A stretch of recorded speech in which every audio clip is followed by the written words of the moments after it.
کو ذیشان کا سلام، السلام علیکم۔ آج میں آپ سے حضرت ادریس علیہ السلام کا بہت ہی مختصر تعارف شیئر کروں گا۔ حضرت ادریس علیہ السلام حضرت نوح علیہ السلام کے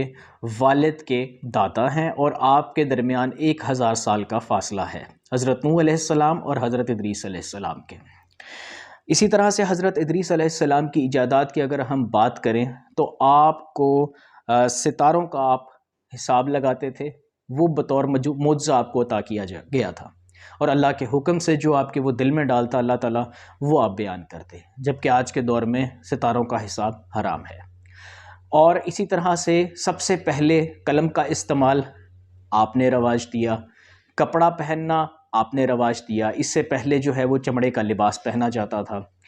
اور چیزوں کا وزن کرنا اور کپڑے کی ناپ تول یہ بھی آپ نے ہی رواج دیا۔ حضرت آدم علیہ السلام کے بعد پہلے رسول آپ ہی ہیں،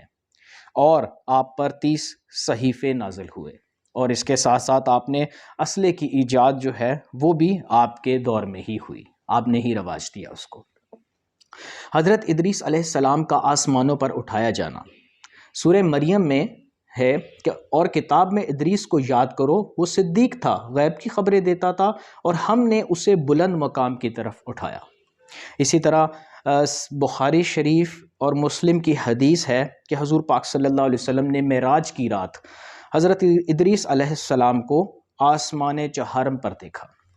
حضرت کعب بن احبار وغیرہ سے مروی ہے کہ حضرت ادریس علیہ السلام نے ملک الموت یعنی حضرت اسرائیل علیہ السلام کو فرمایا کہ میں موت کا مزہ چکھنا چاہتا ہوں، تو انہوں نے آپ کے حکم سے آپ کی روح قبض کی، پھر آپ کو روح لوٹا دی، پھر آپ نے فرمایا اب مجھے جہنم دکھا دو تاکہ خوف الہی زیادہ ہو، تو آپ نے اسی طرح سے کیا کہ آپ کو جہنم کے دروازے لے گئے، اور وہاں پہ مالک نامی فرشتہ جو جہنم کا داروغہ ہے اسے فرمایا دروازہ کھولو میں گزرنا چاہتا ہوں، تو آپ نے ایسا ہی کیا، آپ جو ہے وہ پھر آپ نے فرمایا کہ ملک الموت کو اب مجھے جنت دکھا دو، پھر آپ کے حکم سے آپ کو جنت کے پاس جو ہے وہ حضرت اسرائیل لے گئے، آپ نے جنت کے دروازے کھولنے کا ارشاد فرمایا، دروازہ کھلا، آپ جنت میں تشریف لے گئے، پھر آپ نے ملک الموت نے کچھ دیر انتظار کیا،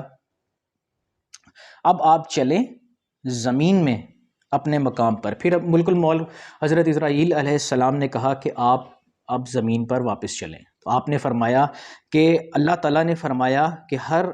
نفس کو موت کا مزہ چکھنا ہے، میں موت کا مزہ چکھ چکا، اللہ نے فرمایا کہ ہر شخص کو جہنم پر گزرنا ہے، میں جہنم سے گزر چکا، اب میں جنت میں داخل ہو چکا ہوں، جو لوگ جنت میں داخل ہو جاتے ہیں انہیں وہاں سے نہیں نکالا جاتا، جنت والوں کو اللہ تعالیٰ کا ارشاد ہے کہ جنت والوں کو جنت سے نہیں نکالا جاتا، تو اب میں جنت سے نہیں جاؤں گا، تو اس پر اللہ پاک کا حکم نازل ہوا کہ ملک الموت کو فرمایا کہ اے اسرائیل میرے بندے ادریس نے سب کام میری مرضی سے کیے ہیں، انہیں یہاں ہی رہنے دو، آپ ابھی تک آسمانوں میں زندہ ہیں۔ اور یہ جو تھا وہ تعارف تھا حضرت ادریس علیہ السلام کا۔ اللہ آپ کا حامی و ناصر ہے، جزاک اللہ۔